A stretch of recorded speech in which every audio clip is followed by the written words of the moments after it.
आपने कल की गिरावट में आपने खरीदारी की थी क्या? आप कैसे देख रही हैं अगर गिरावट आती भी है यहाँ पे तो?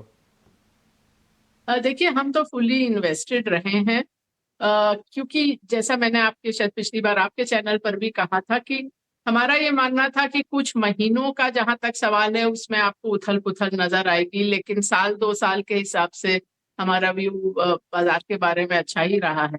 तो ऐसी स्थिति में बेहतर ये रहता है कि आप निवेशित रहें, लेकिन हेज करें।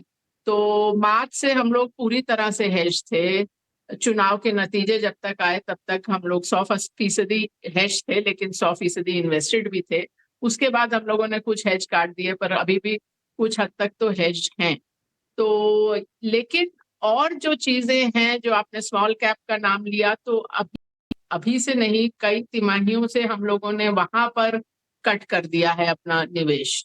तो अगर आप 5,000 करोड़ से कम मार्केट कैप वाली कंपनी देखें, 1,000 करोड़ से कम तो हम लोग देखते ही नहीं है, 1 से 5 वाला जो सेगमेंट है उसमें अधिकतर हमारा निवेश रहता है अपने पीएमएस पोर्टफोलियोज में 13 से 15%। लेकिन अब कुछ समय से हम लोग उसमें बहुत कटौती हम लोगों ने कर दी, हम लोग खाली 5-6% पर हैं। और उसका कारण ये है कि जो मैंने आपको बात समझाई कि आप निवेशित रहें लेकिन रिस्क मैनेज करें। तो जो स्मॉल कैप होता है उसमें रिस्क मैनेज करने का कोई आपके पास रास्ता नहीं है। आप स्टॉप लॉस भी लगाएंगे तो वो स्टॉक्स जब गिरते हैं तो आपको निकलने का द्वार नहीं मिलता है। सच्ची बात तो ये है, बहुत सारे उसमें से जो हर तेजी में जो हर आती है तेजी इसमें स्मॉल कैप्स में, उसके बाद बहुत सारे वो स्टॉक तो शून्य में विलीन हो जाते हैं, उनका अता पता ही नहीं रहता है।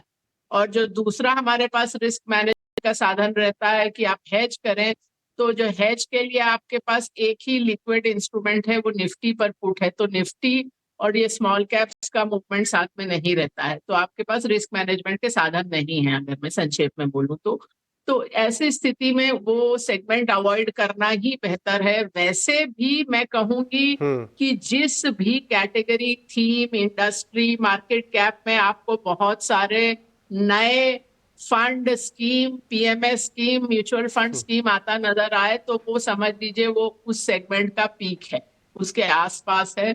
आप अगर एक आसान रूल चाहें तो ये आप कर सकते हैं कि जिस भी थीम में बहुत सारे एनएफओज वगैरह आ रहे हैं उसको अवॉइड तो ही करिए।